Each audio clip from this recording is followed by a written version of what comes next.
Holy moly, I just got back from seeing The Mandalorian and Grogu, the first Star Wars movies in 7 years. As someone who has kind of gained some enlightenment in the past few years to know what is or isn't really there quality-wise, it was kind of in full display. I was watching the movie and got to see the characters we saw on TV, but in a much more larger, bigger screen, and it doesn't get any better than this. Like, I know there was some divisive split thoughts audience-wise of the show from Season 2 and Season 3 by extension, and most of the other Star Wars projects that was made for content for Disney+.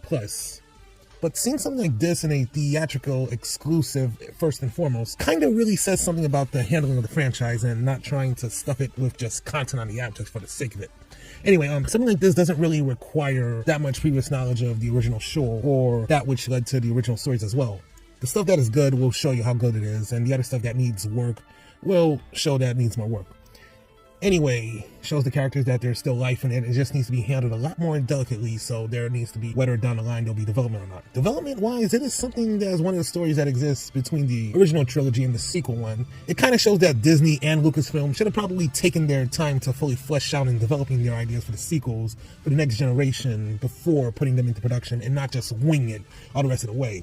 Because it kind of creates some sort of vacuum in a way that we don't know what's going to happen in universe down the line. Kind of an oopsie. Anyway, that could have required a lot more thought than it needs to be. I mean, it's fine as a more of adventure, thrill-seeking style. It doesn't need to be all over grand or finite as certain stories and diverse as granted. But a lot of things slightly dragged on too much, like the first half. Like for the first half, we didn't really get that much on the Grogu part until the later half.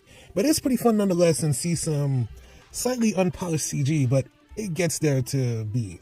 Like, my favorite scenes was the city planet thing that kind of gives off a Blade Runner, neon New York kind of feel, which makes me wish we had a Star Wars story set in that planet and explore whatever they can in that verse.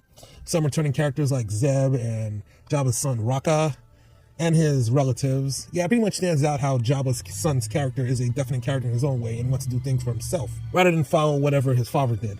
I think his name is Rafa or something, I kind of forgot.